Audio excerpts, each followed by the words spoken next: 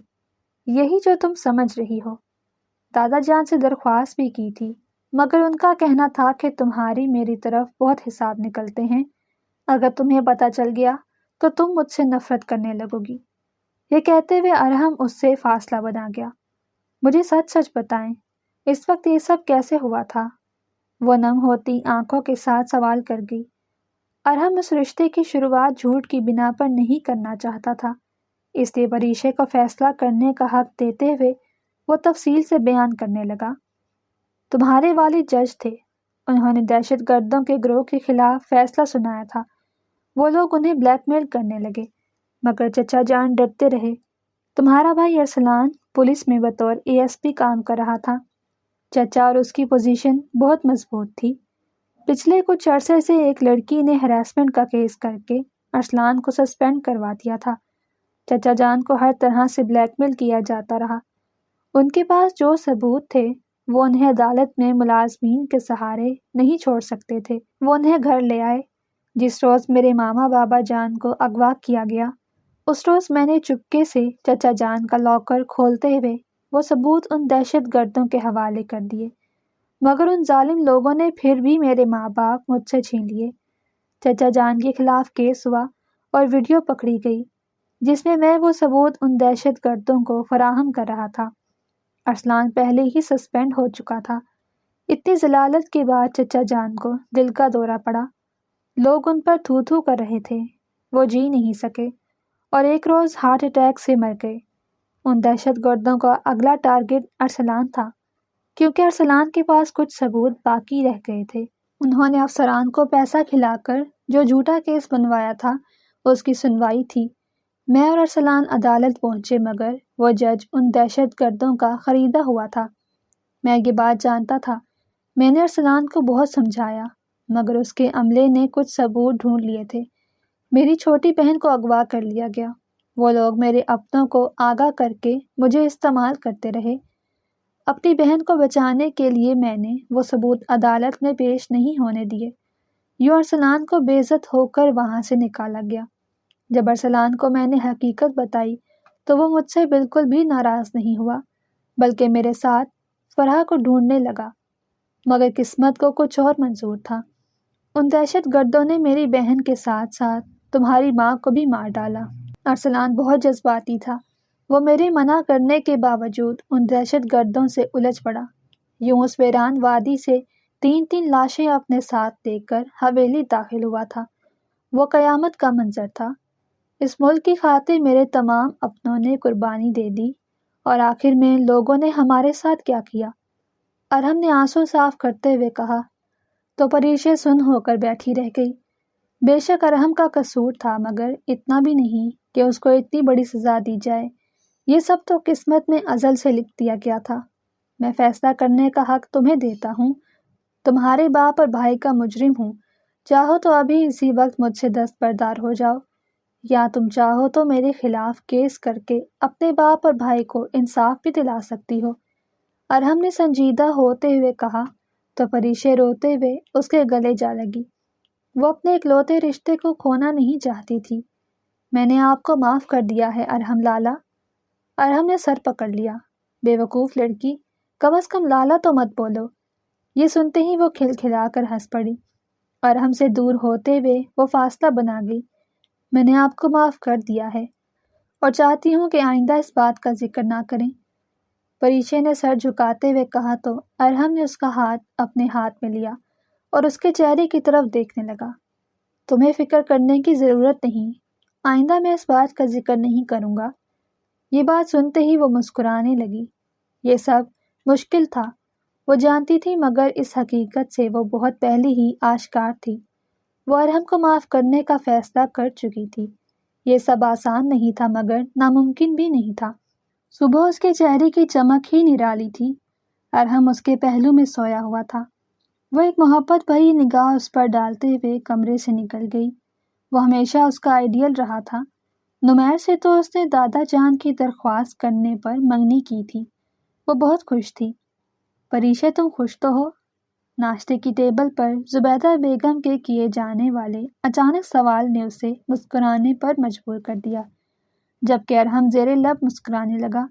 میں خوش نہیں ہوں، اس نے نظریں چراتے ہوئے کہا تو ارحم آنکھیں پھاڑے اسے دیکھنے لگا۔ وہ پریشے سے اس جواب کی توقع نہیں کر رہا تھا۔ ظہیر پاشا سر جھکائے پریشے کی طرف دیکھنے لگے۔ سب کے چہرے پر فکر مندی کے آثار تھے۔ بلکہ میں بہت خوش ہوں، اس نے کہا تو سب کی جان میں جان آئی۔ ارحم نے محبت بھری نظروں سے اسے دیکھا تو وہ شرما کر نظریں جھکا گئی۔ اپنا ہاتھ آگے کرو، زبیدہ بیگم نے مسکراتے ہوئے کہا تو پریشے نہ سمجھی سے ان کی طرف دیکھنے لگی۔ ہاتھ آگے تو کرو۔ زبیدہ بیگم نے کہا تو ارحم نے اسے ہاتھ آگے کرنے کو بولا۔ وہ زبیدہ بیگم کی طرف ہاتھ کر چکی تھی۔ انہوں نے مسکراتے ہوئے سونے کے کنگن اس کے ہاتھ میں ڈال دیے۔ یہ کنگن تمہاری ساس کے تھے، انہوں نے خاص طور پر اپنی بہو کے لیے بنوائے تھے، مگر زندگی نے انہیں مہلت نہیں دی۔ زبیدہ نے افسوس کرتے ہوئے کہا تو ظہیر پاشا نے اسے چپ رہنے کا اشارہ کیا۔ دادا جان، پھپھو کو بولنے دیں، میں سب جان چکی ہوں اور ارحم کو معاف بھی کر چکی ہوں۔ ان کا کوئی قصور نہیں تھا، ان کی جگہ میرا بھائی ہوتا تو وہ بھی یہی کرتا۔ پریشے نے سمجھداری کا مظاہرہ کرتے ہوئے کہا تو ظہیر پاشا نے غصے سے ارحم کو گھور کر دیکھا۔ دادا جان، میں اس رشتے کی شروعات جھوٹ سے نہیں کرنا چاہتا تھا، اس لیے پریشے کو سب کچھ سچ بتا دیا۔ وہ شرمندہ سا ہوتے ہوئے سر جھکائے بیٹھا رہا۔ ظہیر پاشا غصے سے پوتے کو گھورتے رہے۔ دادا جان، میرے شوہر کو نظر لگانے کا ارادہ ہے کیا؟ پریشے نے مسکراتے ہوئے کہا تو ظہیر پاشا بھی ہنسنے لگے۔ ان کی پوتی خوش تھی، انہیں اور کیا چاہیے تھا؟ ان دونوں کو دیکھ کر ہی تو وہ سانس لیتے تھے۔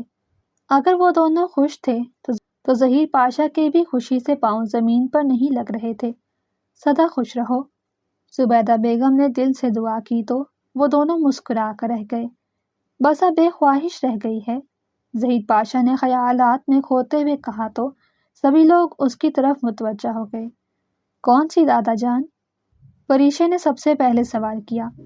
اپنی زندگی میں پردادا بننے کا شرف حاصل کرنا چاہتا ہوں، ظہیر پاشا نے شرارت سے مسکراتے ہوئے کہا تو ان کی بات کا مطلب سمجھتے ہوئے پریشے شرماتے ہوئے اٹھ کر وہاں سے چلی گئی، جبکہ ارحم کا قہقہا بلند ہوا۔ وہ سب خوشخبریوں میں مصروف ہو چکے تھے، جبکہ پریشے اپنے کمرے میں آ گئی۔ وہ بہت خوش تھی، اتنی کہ بتا نہیں سکتی تھی۔ وہ جو چاہتی تھی اسے وہ سب کچھ مل چکا تھا، یہاں تک کہ ارحم کی وجہ سے وہ دہشت گرد بھی پکڑے گئے تھے۔ ہر کسی کو انصاف مل گیا تھا، پھر وہ کیوں رب کی ناشکری کرتی؟ اگر آپ کو ہماری کہانی پسند آئی ہو تو چینل کو سبسکرائب، ویڈیو کو لائک اور شیئر ضرور کریں۔